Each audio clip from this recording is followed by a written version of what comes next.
Les sentiers de la réussite. Bonjour monsieur Abidoboum. Bonjour madame. Bienvenue. Merci Les bien. sentiers de la réussite, c'est évocateur d'un certain fascicule, n'est-ce pas? Effectivement, un document de CM2, niveau CM2, Très voilà, bien. qui concerne une génération. D'accord. C'est cela. Alors, l'ouvrage a été parcouru par nos soins. Tout à fait. Et donc, on a pu découvrir là-dedans une belle histoire retraçant l'enfance d'un individu du nom de Kader. Tout à fait. Mais ce qu'il faut préciser, c'est que dans cette œuvre-là, on a plusieurs faits de société qui sont décriés. Qu'est-ce qui vous inspire l'écriture de cet ouvrage? Et puis, comment vous vient comme ça de mélanger plusieurs faits de société? Merci beaucoup. Merci déjà à l'AETI pour l'opportunité. Il faut dire que pour sortir cet ouvrage-là, je me suis inspiré de ce que j'ai vécu étant élève étudiant. Je me suis aussi inspiré de la vie de mes proches, voilà, de ce que j'ai pu voir et entendre, et aussi de mes lectures.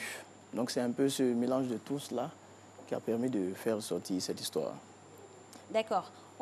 C'est un ouvrage à caractère narratif. Effectivement. C'est Kader qui nous raconte un peu son parcours. Tout à fait. Donc l'inspiration, j'ai envie de me poser la question, Kader ferait-il un avec son concepteur?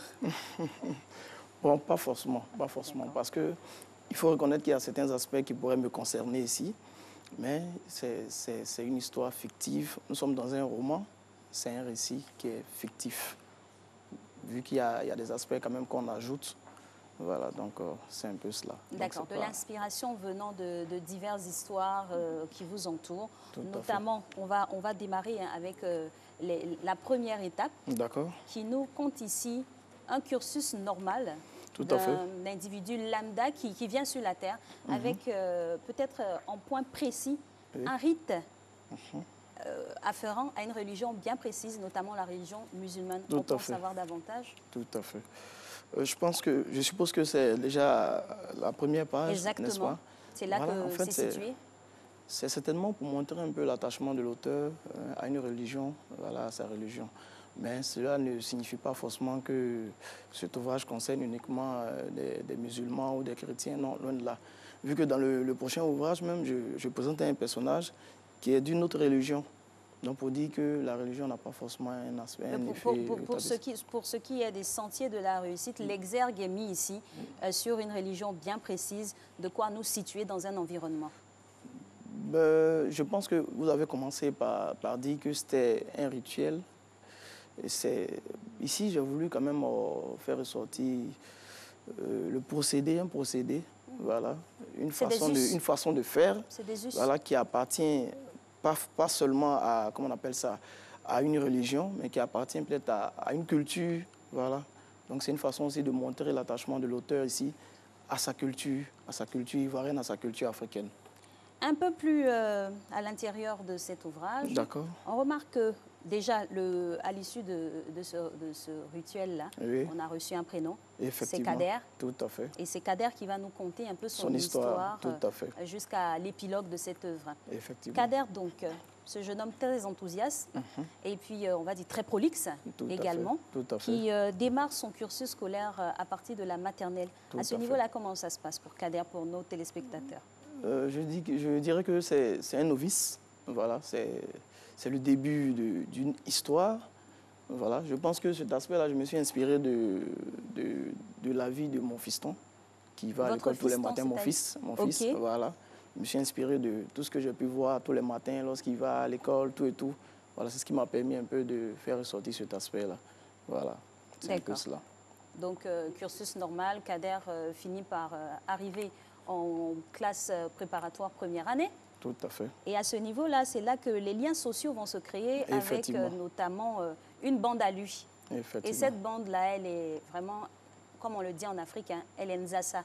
Il y a du tout, il y a du tout là-dedans. Tout à fait. Il y a des personnes d'une certaine classe sociale. Tout à fait. Il y a des personnes un peu moins nantis. Tout à fait. Mais cela n'empêche pas la symbiose au sein de cette petite fratrie entre griffes. Effectivement. Alors, je vous remercie déjà d'évoquer cet aspect-là. Je pense que c'est la contribution aussi de l'auteur à la réconciliation. Il faut dire qu'auparavant, nous avons eu la chance de côtoyer des personnes d'horizons diverses. Il n'y a pas eu à dire que celui-là vient d'ici ou d'ailleurs, tout et tout. Et c'est un peu ce souvenir-là que je fais ressortir dans cet ouvrage-là. Voilà, pour dire aux gens, voilà, on peut toujours faire revenir cet aspect, cette vie-là que nous avons connue, où bon, on ne mettait pas à l'écart tel ou tel au regard peut-être de son rang social ou de sa religion, de son ethnie. Donc c'est un peu cela. Dans l'ouvrage, on a également des mots-clés afférents à des situations bien précises d'un cursus scolaire. D'accord. Notamment à une page où on va vraiment aller très vite par rapport au temps. D'accord. Où Kader arrive en classe de 3e à la proclamation des résultats. D'accord. Voilà. Comment un peu on peut expliquer cette atmosphère-là, de quoi baigner le téléspectateur dans l'ouvrage? Merci bien. Il faut dire que j'apprécie véritablement les éléments que vous faites ressortir. J'ai voulu aussi plonger encore le lecteur dans ce qu'il vit. Dans ce qu'il vit. Ce roman-là, c'est un roman qui ne parle pas uniquement de Kader, mais qui parle d'une génération, comme je le dis. Plusieurs personnes ont eu déjà à le lire, ils m'ont fait un retour. Il y en a même qui m'ont dit que, monsieur, lorsqu'on lit votre ouvrage, on a l'impression qu'on est en train de parler de nous.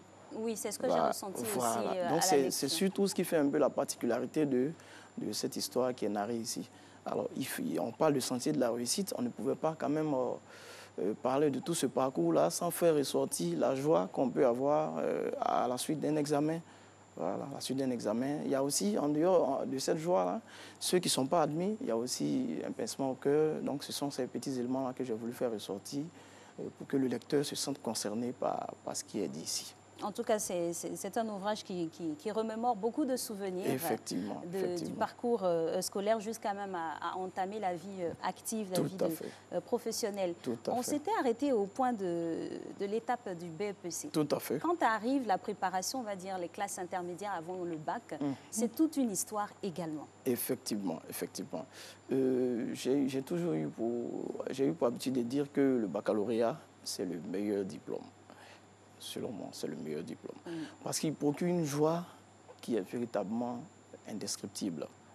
Alors, pour un roman qui parle de sentier de la réussite, on ne pouvait pas quand même exclure cet aspect-là. Il fallait le faire ressortir, il fallait dire aux gens. Mais ce qu'on oublie également, c'est que le résultat qu'on obtient, c'est après une souffrance. C'est après une souffrance. Il faut tout le temps se réveiller, étudier, tout et tout. C'est une souffrance. Il faut accepter de souffrir pour pouvoir atteindre cet objectif-là. C'est cela le message, en fait. Oui, parce que ce qu'on ne dit pas, qu'on s'apprête maintenant à dire dans l'ouvrage, tout est un processus basé sur l'abnégation. Effectivement. Le travail, l'acharnement pour atteindre son objectif, qui est la réussite. Et c'est surtout cela le message. C'est une façon de dire aux jeunes, si on veut atteindre son objectif, il faut accepter de souffrir. Il faut souffrir, il faut se battre, il faut aller de l'avant. Il faut se fixer des objectifs.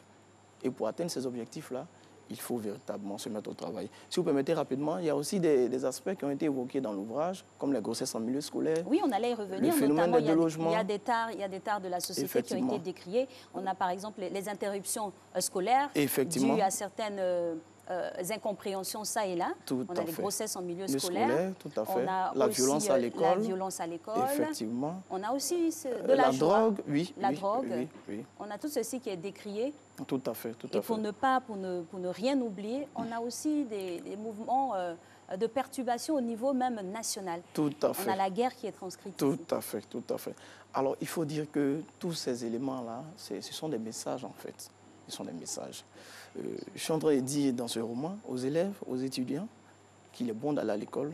On peut réussir sa vie malgré tout en allant à l'école, mais faisons attention. Il y a la grossesse en milieu scolaire. Pour les jeunes filles, c'est de leur dire, par exemple, de faire très attention.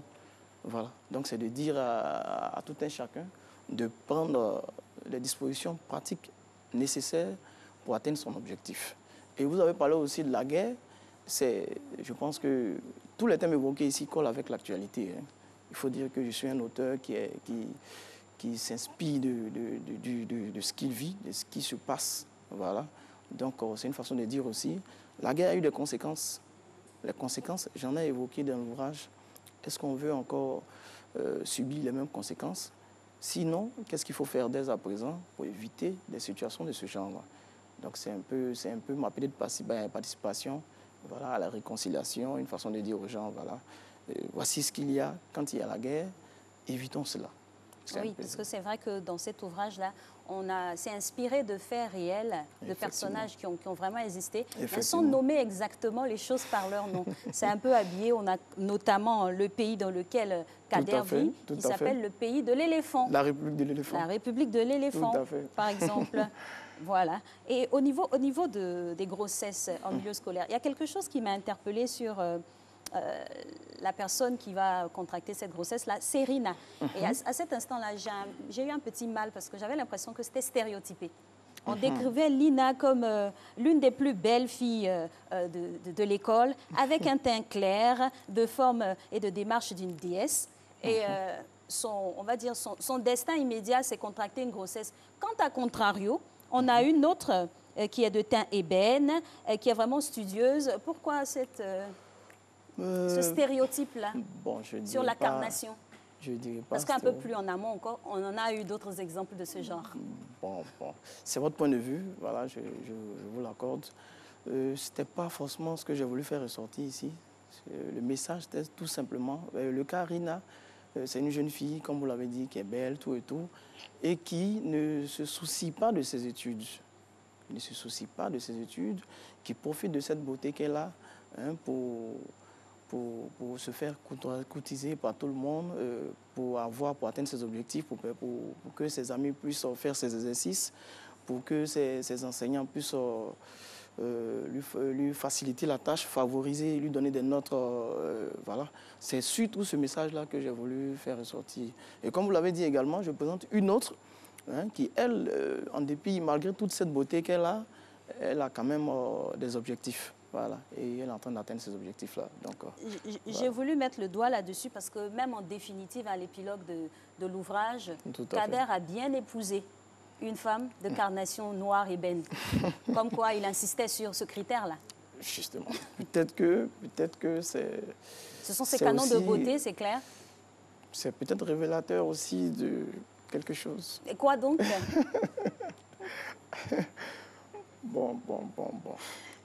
On se serait bien compris, en tout cas, je pense. En tout cas, c'est un ouvrage qui retrace le parcours de tout individu qui aurait été à l'école, un cursus scolaire studieux pour atteindre l'objectif final qui est d'avoir un boulot, s'insérer concrètement dans le tissu social et se marier comme ce fut le cas de Kader ici. Merci Monsieur Atanda Chérif Abidogun pour cet ouvrage qu'on vous conseille vivement. Merci d'être passé sur le plateau de Matin Bonheur.